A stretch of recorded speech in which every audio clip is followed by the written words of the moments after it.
All right. So, the way we're going to do this for tonight, live session of the Making Sense podcast. So, do make sure you hit subscribe to keep getting all your money tips and tricks on this. But it's going to be starting off, I'm going to kick us off with a bit of a financial survival plan for 2025. That can sort of set up our chat.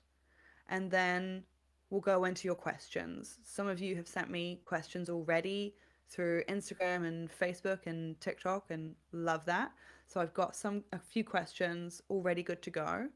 But as we're chatting, just if something occurs to you, if you have a question, drop it in. Let's make these live sessions fun. Let's hang out. Let's actually have a good chat. There is no such thing as a stupid question. They are all good questions. So let's make that happen. And cool. Just double checking all my settings before we get into this. Cool. Now, it's really important before we get into this, as always, I know I say this on every episode, but especially got to say it when I'm taking your questions. Not individual financial advice on this, right? All of this will be general rules of the game, what works for most people in most situations. Ready to receive money knowledge. Love it, mate. Um, this will be what works for most people in most situations. So if at any point you think, I'm not sure that applies to me, to what I do in my life, I think my situation might be slightly different, trust your gut because you know your life better than I do. There might be something in your individual situation that if I knew about it, I would say, oh, yeah, that changes things, right? So, as always, if you want individual advice, you'll have to go and see a financial advisor. But this is general rules of the game. From there, adapt it to your specific situation. Now, as I said, for anyone just dropping in, send me your questions as we go. But this is starting us off with a column I just wrote for TVNZ, and it covers some points that I think are really important right now. And so I talked about it. I said, this is the key to surviving the 2025 money madness because it really feels like the money world has hit a bit of an identity crisis. I mean, one day we've got these tariffs on China and the stock market's tank, and the next day we've got all these tariffs partially paused, but actually they were up higher on China again. Markets rally, the S&P 500 went up 9.52%. Now, for clarity, that's its third largest gain in a single day since World War II. That's wild. But then the next day, down again. And actually, then the bonds market was down as well.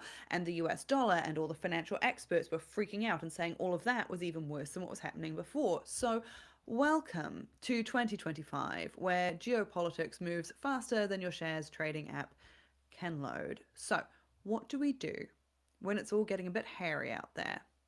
You make a plan.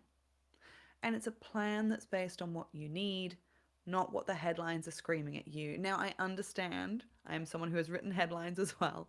And it's not that these headlines are lying, it's just that sometimes we can have this information overload, we can have information overwhelm, and it can push us into feeling a bit panicky when we don't need to. When we take a step back, we look at what's going on, and we make a plan. It's often usually fine. What's more important than what's going on in the headlines is what's going on with you. And that's what it always comes back to. So, here are some of the steps. First step, understand the volatility for sure, but stop doom scrolling. And I say that as someone who loves a good doom scroll. But one thing you've got to understand about the business world, and therefore also the share market, it hates uncertainty. Even bad news can be taken well because it gives businesses the ability to plan and to deal with what's coming.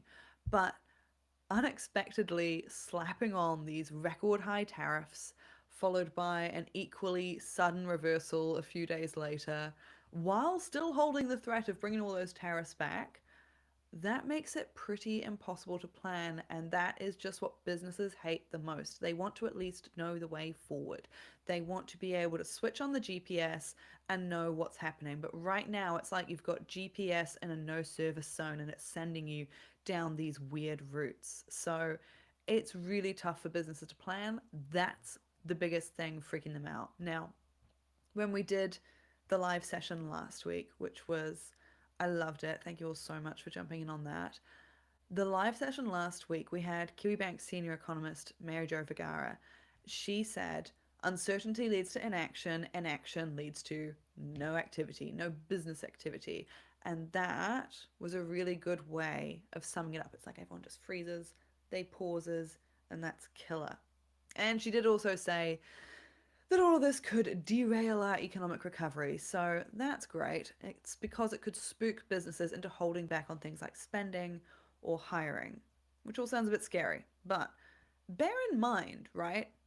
If businesses can't find certainty in all of the geopolitical nonsense going on, they will simply look to create their own certainty. If the next 4 years of a Trump presidency are going to be about wielding uncertainty as a weapon, then businesses will simply start to plan for that instead.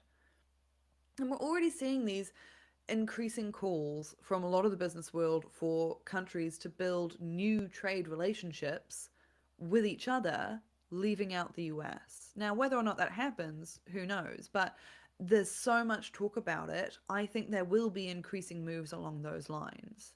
Eventually, the abnormal always gets normalized. Everyone just continues. They find ways to do business with each other. People have done that for decades, for centuries. It's always been the way.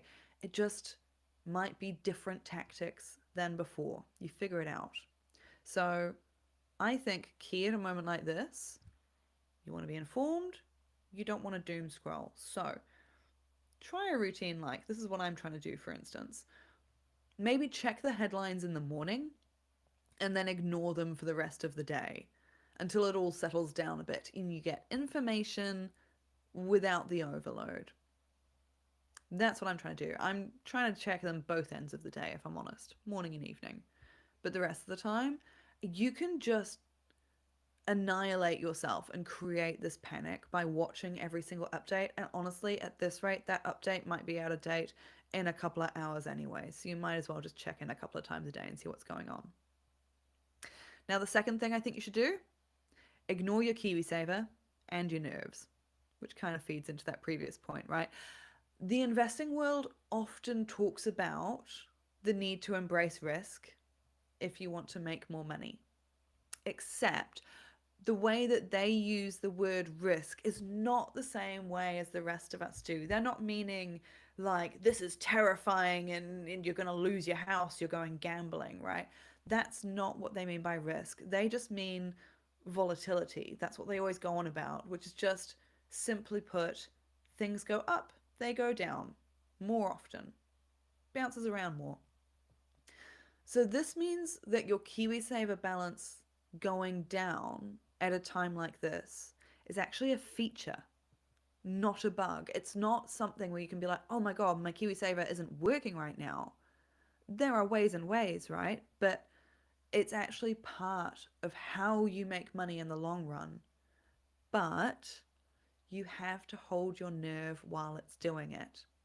So investing into one or two companies at a time like this can go very wrong. So individual companies could indeed collapse and leave you with nothing. That's not what we want, but that absolutely could happen. But funds such as KiwiSaver are usually investing into hundreds of companies. Some of them invest into thousands. And when they're doing that, they're basically investing into the economy itself. And the economy can have downtimes, but it picks itself up, it dusts itself off, it soldiers on eventually. If you think that the entire New Zealand economy is going to collapse, then it's time to go to survivalist boot camp. I don't think that. Do I think a couple of companies could collapse? Yes, that's why I'm not investing into individuals at this time. But funds, they're doing the entire economy. So when you take a funds approach, and you're buying when values are down like this, you end up getting more for your money, right? You buy more units because they're cheaper. And if it's in something like your KiwiSaver, you don't even have to stress about how that works. You just put your money into your KiwiSaver and it happens automatically. So just a smidge of maths to demo this. I promise it's really simple maths. I'm not someone who loves maths either, but this works, right? So, say you've got just 10 bucks and the market's doing well. So, you can buy shares for $2 each. So, you get 5 of them, right?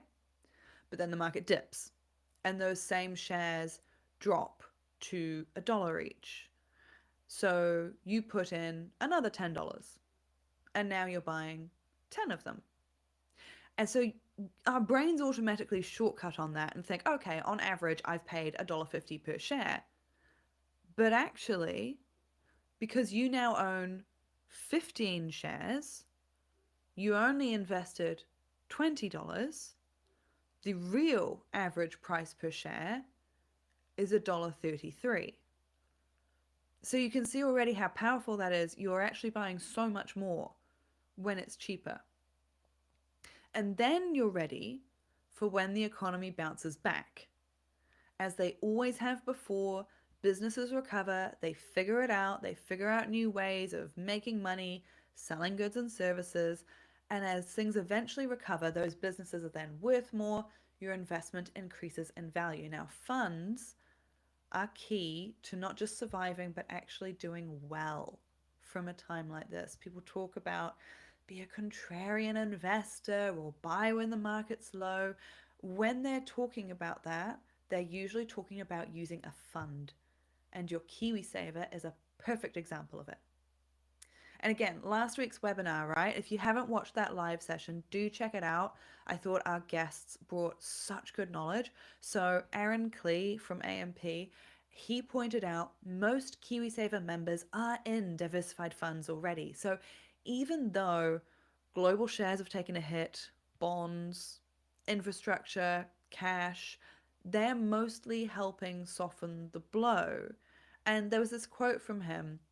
I took note of it because I thought it was really good. He said, the event is usually different every time. We've had Y2K, global financial crisis in 2008, had COVID, and now tariff mania. But in every instance, the market has figured it out and moved forward. Just took a couple of years. And his key advice was to stick with your long term plan. He said the worst performing investors are often the ones who make emotionally driven moves, trying to pick individual companies or time when the market is going to go down, go up.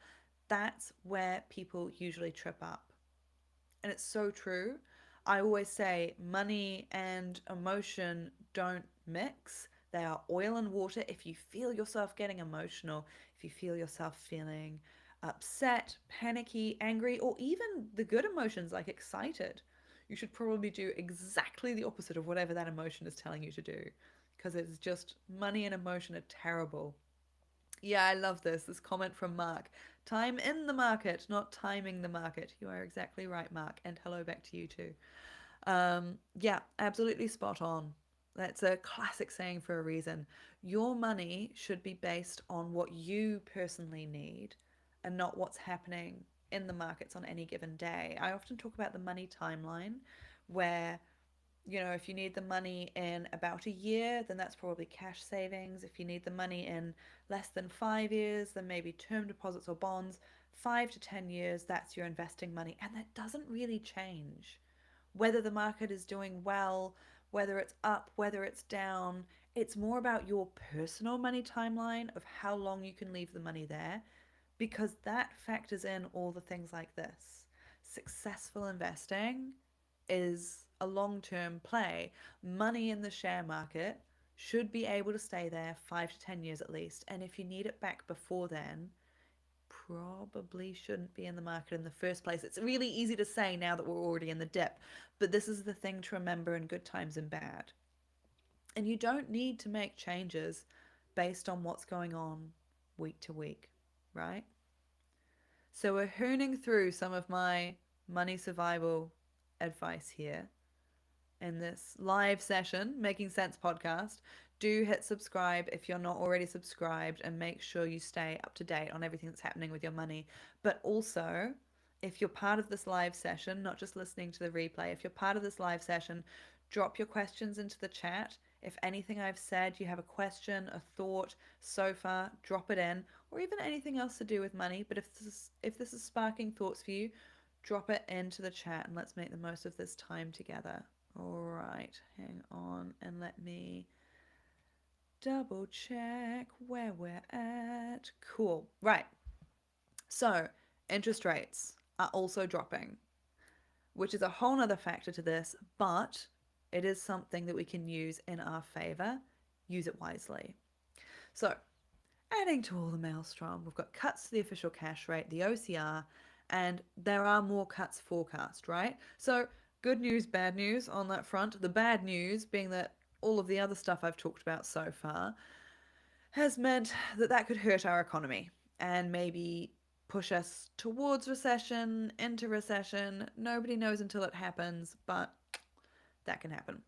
So, the good news though is that can mean lower interest rates, including lower mortgage rates. So, yay, I guess. Look, you've got to take the good news where you can find it, right? So, again, last week's webinar, Squirrel's David Cunningham, he thinks, well, we're entering into a period of under 5% fixed mortgage rates, but he sees that continuing for a wee while. Where they might go from here, that's anyone's guess. It's always an educated guess, but he does make the point that that's a decent rate and it's worth taking advantage of while you can, right? So he recommends spreading your risk. So, say, fixing part of your mortgage for 1 year, part for 2, part for 3. That way, you're not exposed if rates suddenly move sharply either up or down. It levels things out a bit. So, that's one tactic you could consider. Could really work. I've got a few other episodes in the archives of the Making Sense podcast talking about mortgage tactics. So if you're thinking, okay, interest rates are down and I want to get into more depth on that, go back, have a little listen to some of the other mortgage episodes. And I've got more coming on those too. So let me know if you do want more on that. But this could be a window to make progress if you are someone who has a mortgage. Lower interest rates mean lower repayments, right? But if you've been able to stomach the repayments you've been making so far, do consider keeping them at least at that level. Maybe, can you try and make an extra repayment onto your mortgage? Whether that's, the interest rate has dropped and you stay at that level you've been paying, that counts as an extra payment. You're going to be making progress faster.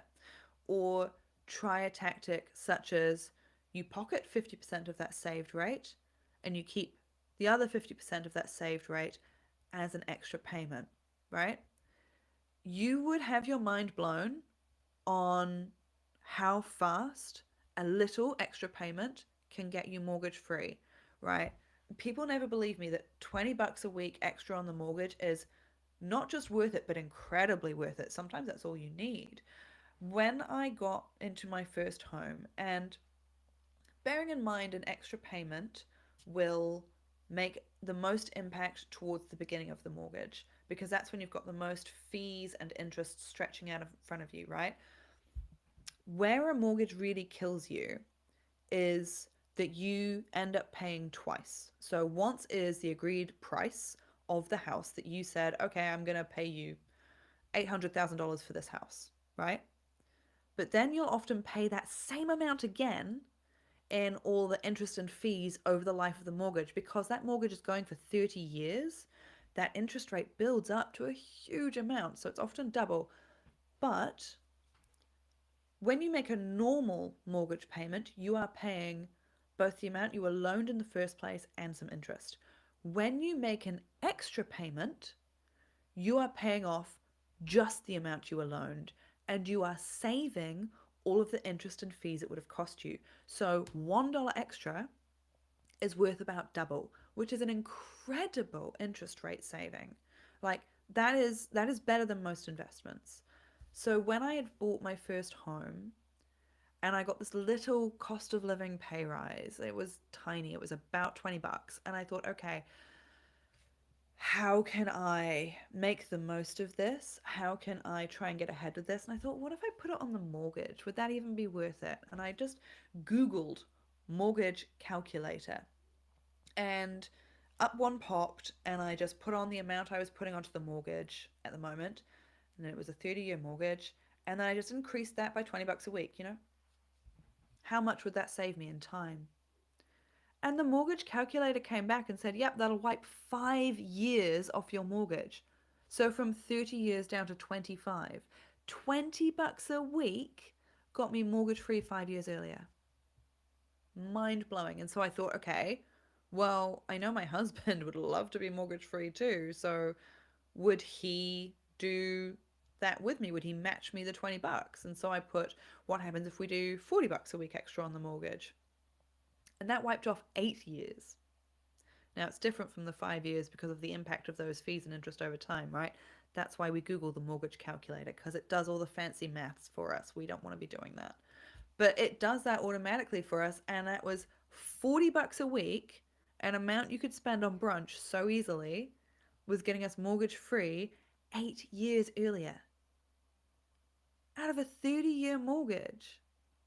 That's incredible. So I think that was a moment that really demonstrated to me the power of making these little changes, and that you shouldn't underestimate. Just do what you can with what you have, you know?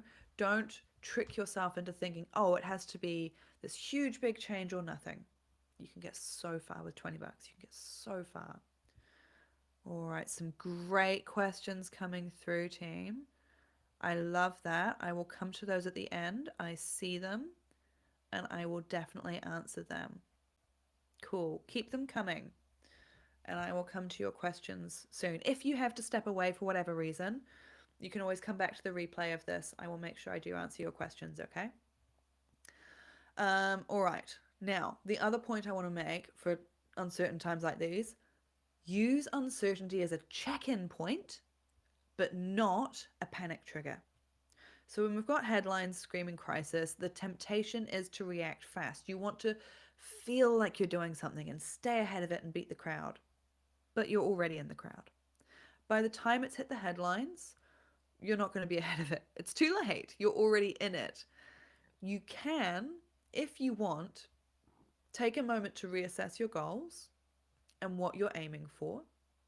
Are you still hoping to buy a house in 5 years, retire, start a business?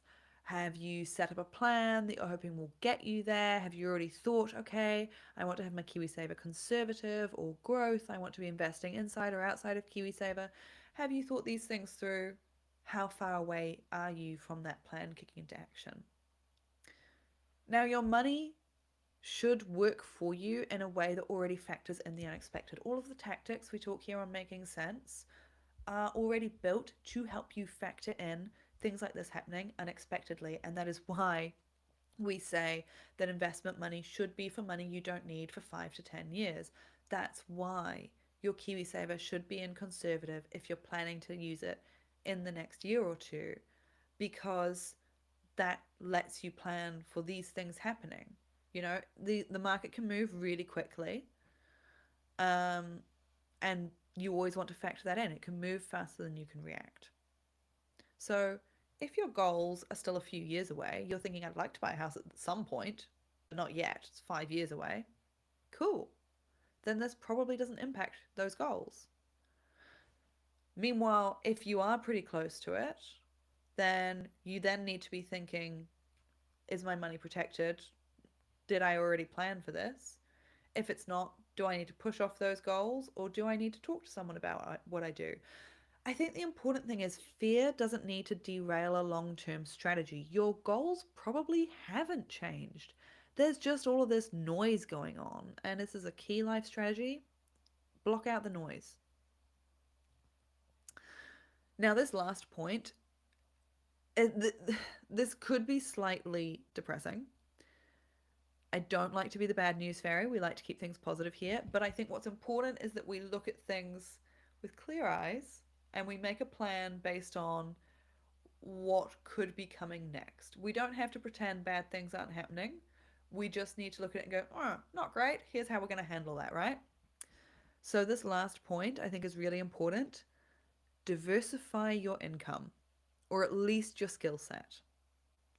Because everyone always talks about in the money world about investments for KiwiSaver or the share market or property. And I think what we often forget is that your job, your income is often your first and most important investment. And anyone who's applied for a job lately can tell you it's rough out there. The bigger problem with all of the money news that I've talked about so far is that it could hit business confidence, which would make the job market even worse. So, sorry. But we've got a plan. Stick with me. This isn't total bad news fairy stuff here. The hope right now is that we'll get an improvement in the job market and in business confidence in the second half of 2025. But it's not guaranteed. And as we've talked about so far, there's a whole bunch of uncertainty, and Trump can do things that impact the entire world. And so we've just got to make a plan and make sure that we're resilient. So, even if we are holding out for the second half of 2025, until then, look for ways to make yourself an unbeatable hire. I mean, if you currently do have a job, volunteer for projects where you'll learn new skills that your company values. Have a think about what your company values, what they're obviously putting a lot of priority on. Get involved with that. Get involved with the things that are top priority for your company, the business you work for. Or upskill, take a course. There are free courses that you can find. Places like Open Polytechnic have a number of free courses that are all NZQA approved. They're totally legit, real courses. Or places like Coursera offer free training from universities around the world. I did a Yale course on Coursera recently, totally free, on share market trading. Now, I knew most of what was in it, but there was some really interesting history that I didn't know before. And so it was great. And I just felt like, gave my skills a little boost. It was nice. Didn't cost me anything except my time. So think about the skills that your industry values right now. Make sure you're up to date with it. And also make sure your boss knows that you've done these things, because this is another thing that people run into. I think a lot of people assume that their boss is paying attention and knows, but actually a real skill in the job market is diplomatically, without being an absolute nerd, but diplomatically drawing your boss's attention to the projects, to the skills that you're building up, and making sure they see you as valuable, because managers are super busy, even the good ones. I mean, we don't need to get into the bad managers, that's tough enough to deal with, but even the good managers are really busy. They're working on a lot of people. They can miss this stuff. So you need to sort of take that self-preservation tactic of making sure that they know what you're up to and that you are valuable, right? So that's all key. um and then if there's an opportunity to build up some side income, I think go for it. That can take off some financial pressure without needing, total career overhaul. I mean, God, I've worked in the media industry for years, right? Before leaving to become independent, and I survived. God, I think huge company restructures at least every 2 years for my entire career. It was fun times. Um, and I was working at NZME when they shut down Radio Sport. An entire radio station just gone, and everyone who worked for it. And that happened pretty much overnight. And I never thought that would happen. I never thought that would happen. And so I had some really good friends who lost their jobs pretty much overnight, out of nowhere, thought it was totally stable. But it being the media industry, a lot of us have side hustles. A lot of us have things that we do on the side. And several of my friends took that side hustle, made it their main hustle, and actually it's still become their career now. It just actually turned into a new career move. And they were, I mean, I'm sure it wasn't pleasant. I wouldn't want to speak for them. It wouldn't have been fun at all. But they were fine financially because that side hustle turned into an insurance policy. So I think if you are in an industry that's a bit unstable, if you are in an industry that could have difficulties, consider that. I think protecting your income is a really underrated investment in itself. Do not overlook that. So, those are my thoughts. Financial survival 2025. But now we're going to jump into your questions, and you have some great ones. I'm going to jump into those now. If you have more, drop them into the chat while I'm here. So, here we go. Can automating our investments, similar to automating in savings, be a method for countering anxiety from volatility and uncertainty? Yes. Yes, it absolutely can. So, again, before I dive into the questions, another reminder, just in case someone's joined the chat late, this will all be general money conversation. It can't be an individual tactic. But yeah, generally speaking, automating is the best thing you can do with any area of your money life. Automate your bills, automate your savings, automate your investments. I have absolutely automated my investments. It stops me from forgetting, for starters, but I just automate for the day after payday. It's an amount that I know my budget can handle every single pay, and that just goes straight in. I have an amount that goes straight into my savings, I have an amount that goes straight into my investments. And this is, yeah, to beat that anxiety, that uncertainty, to just have it automatically going in and doing its thing. Perfect. If you think about it, that's exactly how your KiwiSaver works, right? It automatically gets put in every time every time you're paid. A little smidge goes into your KiwiSaver, and we've all seen how fast that builds up. So it's the power of automating a little bit often is massive.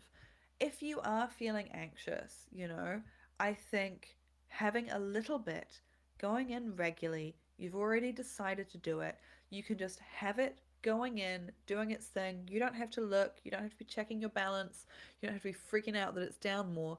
Because even if you logically know you've got a good strategy, you're going into funds, it's doing fine, you're buying more, you'll get the bounce back.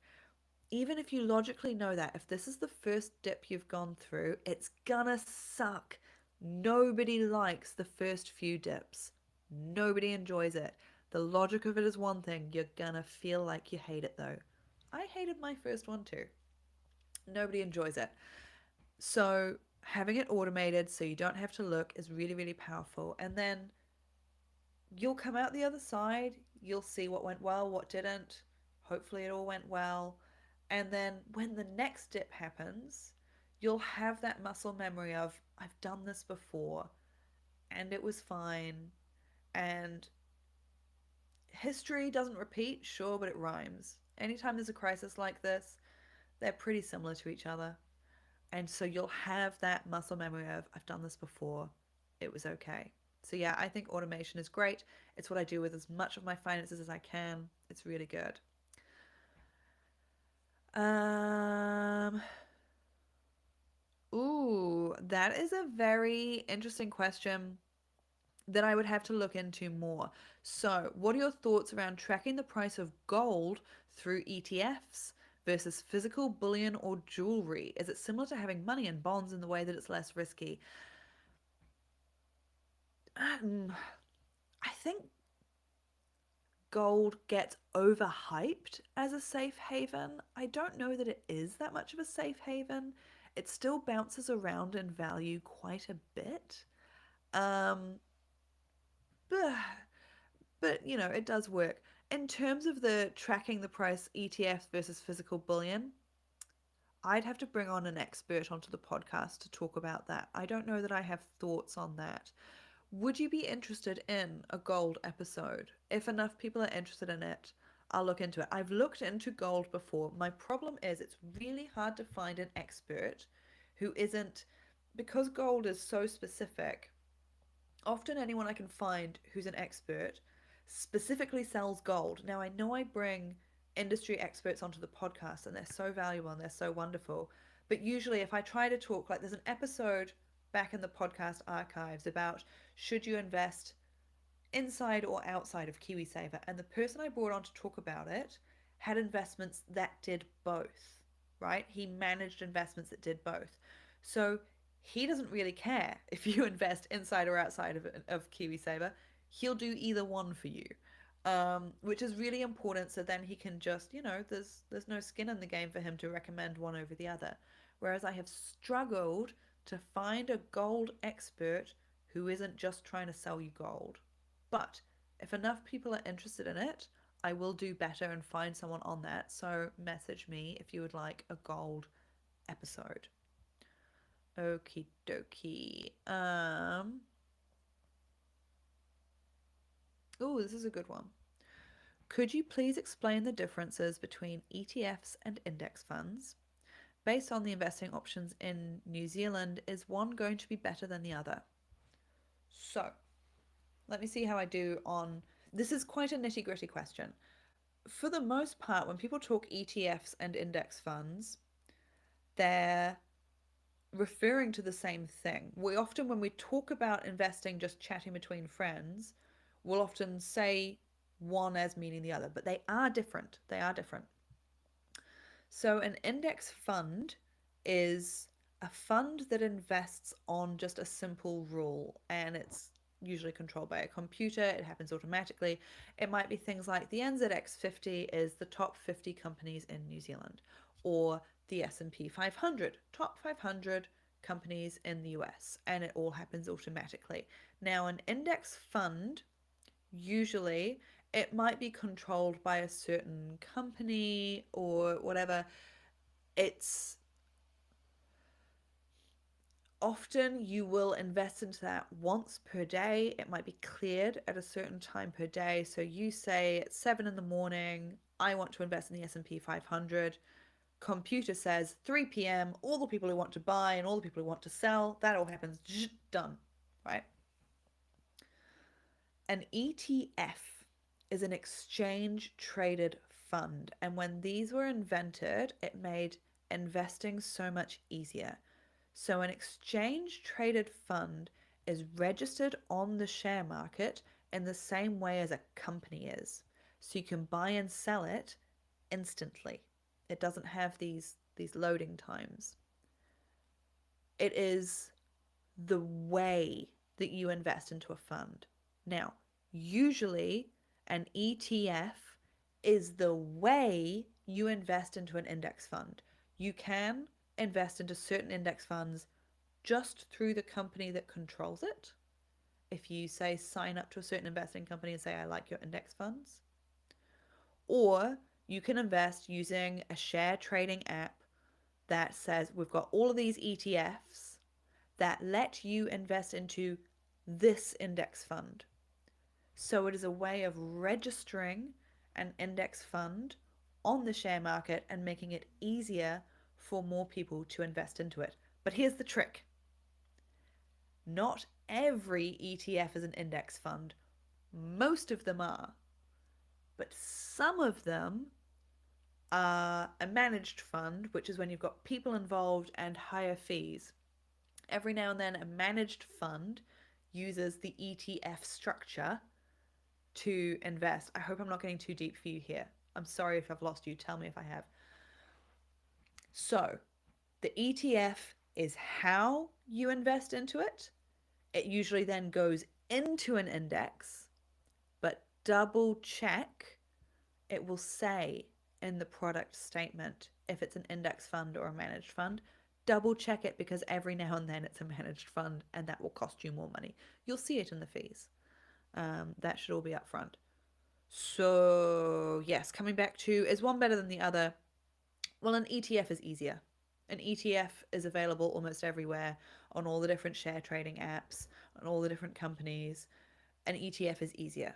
An index fund might only be available in a small number of places, and it might have smaller windows in which you can buy and sell. But really, at the end of the day, it's a very small difference. So there we go. I hope that made sense. It's a bit of a nitty gritty, nerdy difference. Please tell me if it didn't, and I'll figure it out. What am I doing not paying more for the mortgage? I know, my friend. Get amongst. $20 a week. It's insane. There's nothing more motivating than Googling those online mortgage calculators and being like, how can I get ahead with just $20? And then you see it wipe years off and you're like, yes, freedom, Early freedom. I love it. Okay. Uh, mm, This is going to be a horses for courses answer, but I'm going to answer it anyway. Index funds on smaller payment platforms like Sharesies versus going through a fund manager or something directly. Are fees typically more or less in general? Honestly, so variable. So variable. A lot of the apps are cheaper, but not always.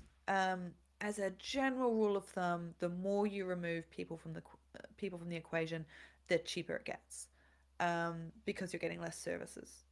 Um, but also, there's been study after study after study that one of the best things you can do for your investment money is to get fees as low as possible because they just eat your profits so much more than you think. It's like what I was just saying with the mortgages, where 20 bucks a week can get you so much further than you think. Well, a tiny 0.5% fee more can eat thousands of your dollars. So really, really focus on those fees.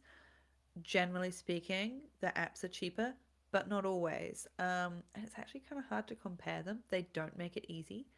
Um, so yeah, sorry that I don't have a straight up answer.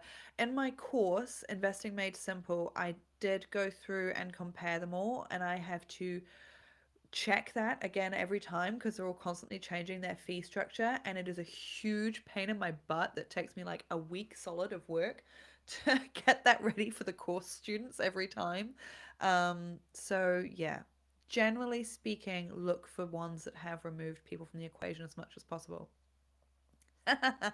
Do you ever overuse almond milk in your coffee? Okay, hot news flash. I have switched to dairy milk.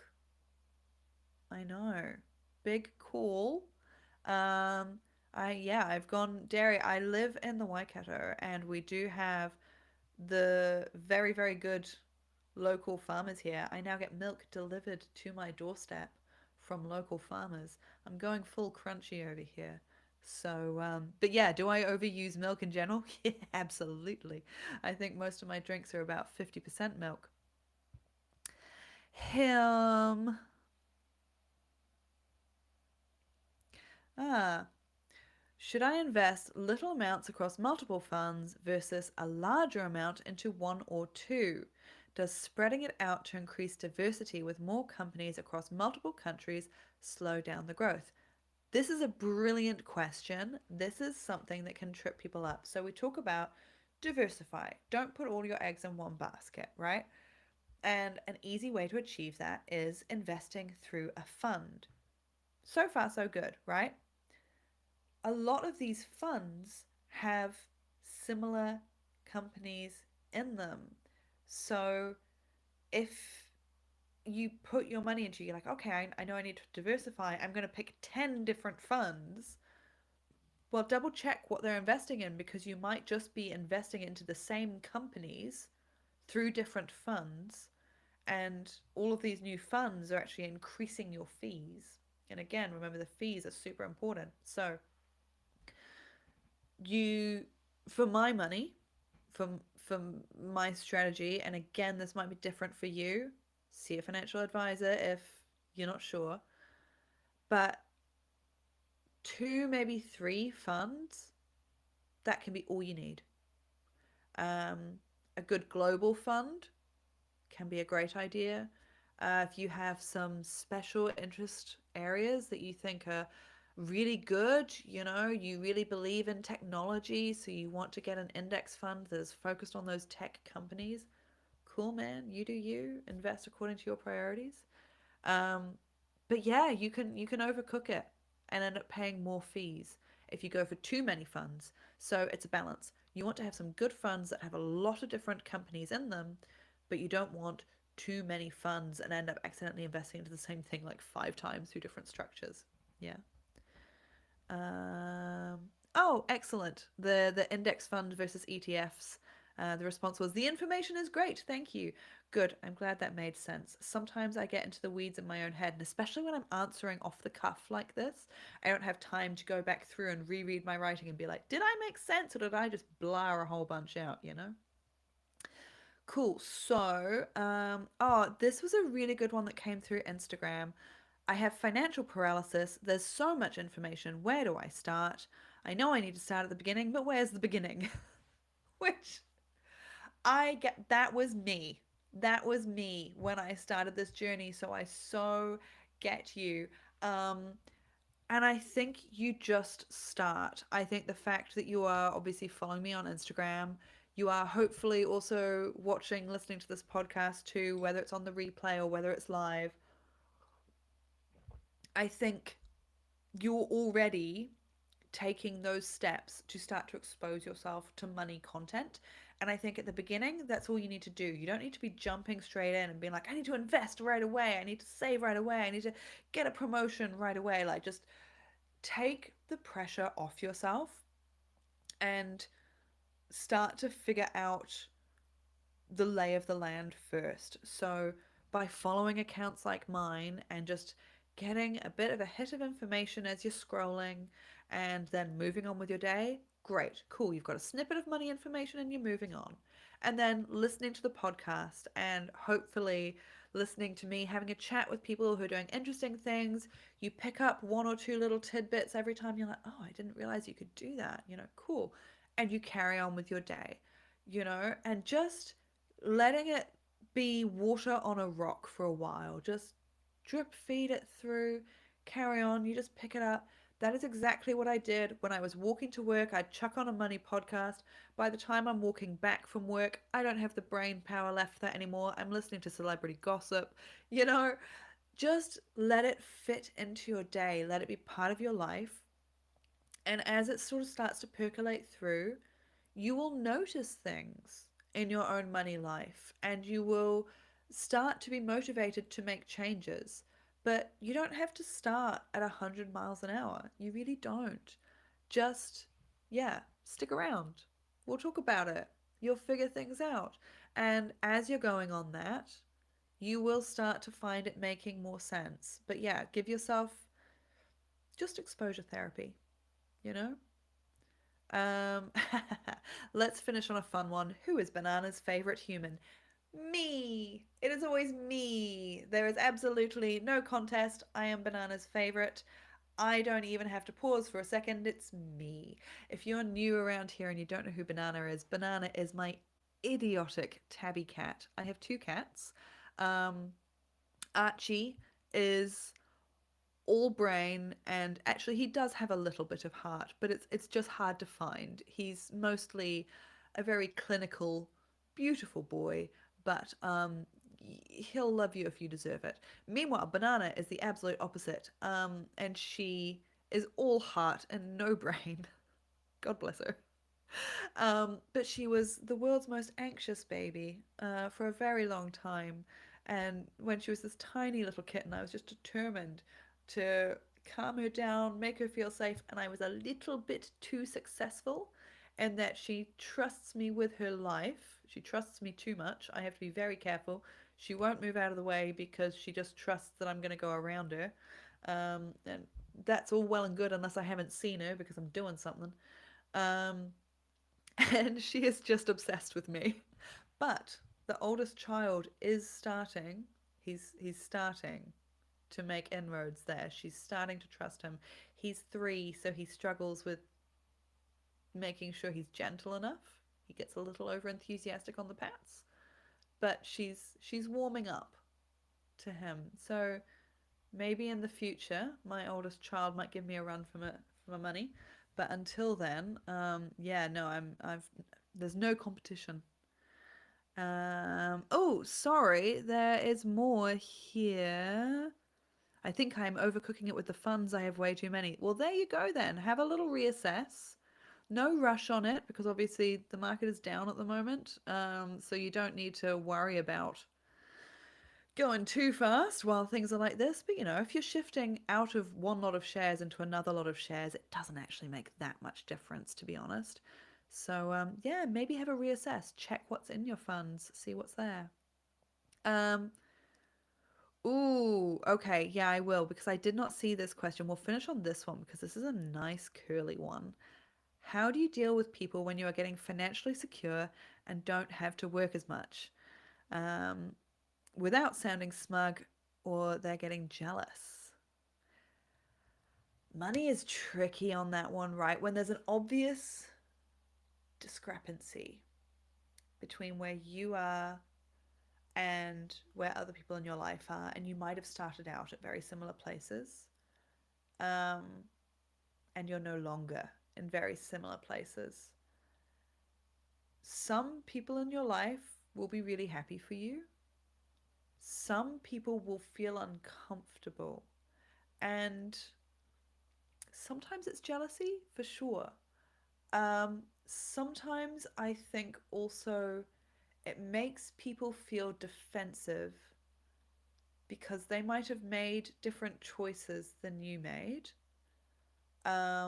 which they may or may not have felt was a choice. They might not have felt that they had any option to do what they did. Um, but it can make people feel very vulnerable in terms of the choices they've made and how that reflects. And there can be a feeling that you are judging them, whether or not you are.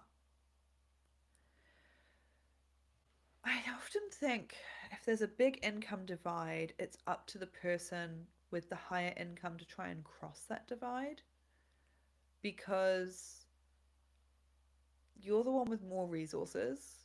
You're the one who might be suggesting things that are out of their reach that they can't come up to, and that makes them feel defensive, makes them feel jealousy or whatever else. I think it's often up to the person with more income to try and make sure they're being mindful and considerate of the other people. And when you're suggesting ways to hang out or whatever, that you are doing that in a way that is mindful of their situation. But the other part is it's also not nice if people start to project things onto you, like assuming judgment, like assuming that you look down on them when you, I hope, don't. Um, that's really hard. It's going to be super case by case. There are sometimes you're going to run out of common ground with people, and that sucks. Sometimes that's going to happen. Other times, there are ways you can find to spend time with people where the difference in your income is less sort of highlighted. And I think that's really important to do, to try and find ways where it isn't quite so obvious that you have this very different lifestyle. Because whether or not you're lording it over people, I'm assuming you're not. I'm assuming you're not doing that. People can still feel like you're lording it over them just from you living a very different lifestyle. And there's a lot of research on how loneliness can increase as people get more income because they do sometimes lose community. And so I think even just for self-preservation, you have to sort of actively make sure that doesn't happen because what's the point of the money if it makes you feel isolated from people and if you lose that sort of common ground with other people around you? It's not an easy one, but I think it's really worth sort of being active on. Right. Anywho, on that very that slightly somber note, I probably should have ended it with banana stories, but you know, still, um, that was a really fun chat where we whipped through a whole bunch of questions. So I hope that was helpful for you. I will look to do these lives a bit more often where we can, right? Have a good chat, get through some of the questions that you guys send. So yeah, hopefully useful. I had a lot of fun. Let me know if you'd like to do it again. And until then, have a lovely rest of your evening. Bye, team.